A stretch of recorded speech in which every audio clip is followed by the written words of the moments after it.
I don't think we are fully geared up about the situation to face that situation.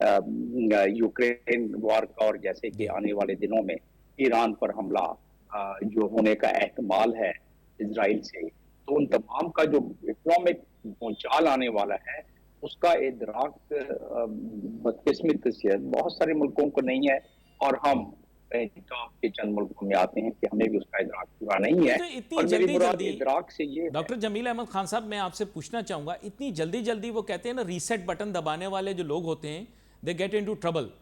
تو وہ مین M یہ کہ ہم نے عوام کو پتہ نہیں لگا. میں آپ کو بتا دوں، عوام تو ہماری بھولی ہے بیچارے، ان کو پتہ ہی کچھ نہیں. ان کو بس یہ پتہ ہے چیچوں کی ملیا میں کیا ہو رہا ہے. ہم دیکھیں رشیا اور یوکرین کے اوپر 2 دفعہ ریسیٹ بٹن دبا چکے ہیں. ایک دفعہ ہمارا پورا وزیر اعظم چلا گیا، اس کی پوری حکومت چلی گئی، وہ ابھی تک میں اندر ہے کیونکہ اس کو ریسیٹ بٹن اس نے غلط ٹائم کے اوپر دبا دیا. این انویژن والے دن پر وہ رشیا پہنچ گیا، اور پھر اس کے بعد آپ کو پتہ ہے اب وہ کہاں پہنچ گیا. تو بات یہ ہے کہ ابھی ہم دوبارہ ریسیٹ پہ جائیں گے مائنڈ یو.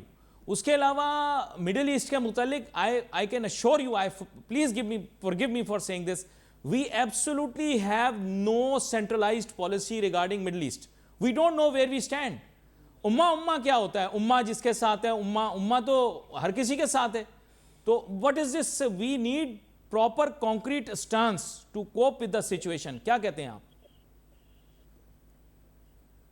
جی ہاں، جب تک ہم ذہنی طور پر کلیئر نہیں ہوں گے، جب تک کہ ہماری نیریٹو کلیئر نہیں ہوگا، جب تک کہ ہماری انٹرنل پالیسی وہ کلیئر نہیں ہوگی، اور جب تک ہم انٹرنلی اسٹرانگ نہیں ہوں گے، اس وقت تک ہماری ایکسٹرنل پالیسی میں بھی اتنی پختگی نہیں آئے گی، اور ہم ایکسٹرنلی یعنی کہ ہماری فارن پالیسی میں اور ہماری ڈپلومیسی میں اتنی اسٹرینتھ نہیں آئے گی. یہ تو بات ہے جو کہ جنرلائز فارم میں ہے. اس کا اسپیسیفک امپیکٹ یہ ہے کہ وہ جو مسلم امہ اور بردرز مجھے کہتے تھے یو ای والے، ہمارے اتصالات کے 800 بلین اب تک جو انہوں نے دینے ہیں اتصالات نے پی ٹی سی ایل کو، جو ہمارا معاہدہ ہوا تھا اس وقت کے حکومت کے ساتھ یو ای کا، تو 800 ملین ڈالر ابھی تک نہیں ملے ہیں. اس کے بہت سارے وجوہات ہیں، موضوع سے معاملہ ہٹ جائے گا، لیکن وہ میرے کہتے تھے کہ دیکھیں ہم اپنے بھائیوں میں جب تجارت کرتے ہیں تو حساب رکھتے ہیں، تو ہمارا حساب میں آپ ہماری یہ کنڈیشن پوری کر دیں، ہم کر دیں گے. اور مجھے اس وقت کے فارن منسٹر اور اس وقت کے وزیر خزانہ کہتے تھے کہ ان کو کہو کہ آپ تو ہمارے بھائی ہیں اور آپ ہمیں کم از کم یہ پیسے تو ہمارے دے دیں. 800 ملین نہیں دیا، 10 سال ہو گئے نہیں دیا، اور نہیں دیں گے جب تک کہ اس تجارتی لحاظ سے اب ان کی کنڈیشن کو. اس کا مطلب کیا ہوا؟ اس کا مطلب یہ ہوا کہ وہ دن گئے جبکہ آپ برادر بیسس پر، کیونکہ آپ اس وقت اسٹرانگ تھے، آپ ان کی تعمیر کر رہے تھے، آپ ان کا بینکنگ سسٹم بنا رہے تھے 60 اور 70 کی دہائی میں، آپ ان کو ہیومن ریسورس پرووائڈ کر رہے تھے، اب وہ آپ سے آگے نکل گئے. مجھے اصل کہتے ہیں میں آپ کو بتاؤں یہاں پر ہیں ہم بڑے کیئرلیس رہے. بھائی قصور ان کا بھی ہوگا ضرور، لیکن جو کیئرلیسنس ہم نے کی، جس کے بعد آپ کو یاد ہوگا تب کے وزیر خارجہ گرگاش صاحب، انہوں نے صاف کہا کہ آپ کے ساتھ ہمارے تعلقات تو انیویٹیبل ہیں، لیکن آپ نے یہ جو ریزولوشن پاس کرائی دھرنے سے اٹھ کے کہ ہم تحفظ کے لیے نہیں آئیں گے حقیقی پاک سر زمین کی، تو میں اس پر آتا ہوں. آپ کے ساتھ ایک نقطہ میرے ذہن میں تھا، میں نے کہا پہلے تو مسلم امہ کو کلیئر کریں. مسلم امہ OIC ہے، مسلم امہ GCC ہے، مسلم امہ مطلب کوئی رہنما تنظیم بتائیں مجھے جو معذرت کے ساتھ میرے سامنے واضح ہونی چاہیے کہ کون سا ریزولوشن جو ہے وہ پاکستان کی فورن پالیسی، جب ہم کہتے ہیں فورن پالیسی ہماری وہ ہے جو مسلم امہ کی ہے مشرق وسطیٰ میں. I want to be clear. جی ہاں، ہم اس پہ قائد اعظم کی بھی مثال دے دیتے ہیں اس وقت کے لحاظ سے، اور اب بھی وہ صحیح ہے. لیکن فارن پالیسی ایک ڈائنامک چیز ہوتی ہے، وقت اور حالات کے ساتھ ساتھ اس کو ایڈجسٹ کرنا پڑتا ہے. اور اس وقت جس خوفناک حالات اور واقعات جو دنیا کے ہیں، اس میں تو ہمیں ڈیلی بیسس پہ اس کو ایڈجسٹ کرنا پڑے گا. اب سن لیں مسلم امہ کی بات. مسلم امہ 1.8 بلین 157 جو 57 کنٹریز ہیں اس کے OIC کے اور عرب لیگ کے، اس میں اس کے ان ممبر کنٹریز میں جو افراد رہتے ہیں وہ 1.8 بلین ہیں، اور پوری دنیا میں 1.9 بلین ہے. تو یہ ہے مسلم امہ. اور مسلم امہ 1.8 کی آواز جو OIC کے چارٹر کے مطابق ہے، میں چارٹر کا حوالہ دے رہا ہوں، وہ ہے OIC. اور OIC اس وقت جو صورتحال ہے، لیکن میں اس کو نکتہ چینی سے پہلے میں یہ بتاتا چلوں کہ ایک ہارورڈ یونیورسٹی ہے جو ان کی تصنیفات ہیں، ایجادات ہیں، اور جو ان کے کتابیں لکھی ہیں انہوں نے، اس کے مقابلے میں پوری کے پورے جو 157 ممالک کی جو تصنیفات اور جو ایجادات تو خیر ہوئی نہیں ہے، وہ اس کے مقابلے میں ایک ہارورڈ یونیورسٹی کی ذات ہے.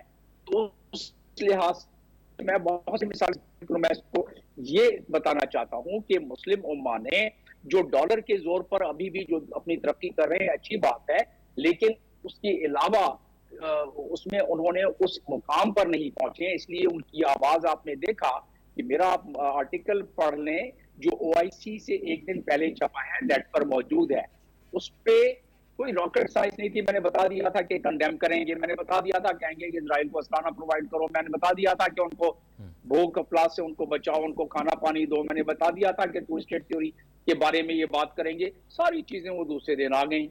تو اس میں ہمیں پتہ ہے کہ ہماری مسلم امہ اور OIC کے کنٹریز، وہ ان کے پاس کیا کیا ان کی اس وقت حکمت عملی ہے اور وہ کتنے مضبوط ہیں کہ سٹینڈ لے سکے. ورنہ آپ کے 44,000 افراد جس کو کہ آپ نے OIC کے پریمبل کے 16ویں پیراگراف میں پڑھ لیں، اس کو 16ویں پیراگراف میں لکھا ہوا ہے کہ ہم فلسطین کے ساتھ کھڑے ہوں گے اور فلسطینیوں کی مدد کریں گے. اور 18ویں آرٹیکل میں لکھا ہوا ہے OIC کے چارٹر کے، میں آپ کو حوالے دے رہا ہوں، اس میں لکھا ہوا ہے کہ فلسطین کے لیے ایک اسپیشل ہم ایڈیشنل سیکرٹری جنرل کا قائم کریں گے جو کہ فلسطین کی کاز کو آگے لے کے چلتا رہے گا. اچھا، اور حیرانگی کی بات یہ ہے، میرے پاس وقت ختم ہو گیا، لیکن میں چاہ یہ رہا تھا کہ میں آپ سے اس متعلق ضرور پوچھوں کہ بنیادی طور پر جو یروشلم کا حصہ تھا، جو کہ باقاعدہ طور پر ایک انڈیوائیڈڈ، جس کی ایک حیثیت ہے، جس کے اوپر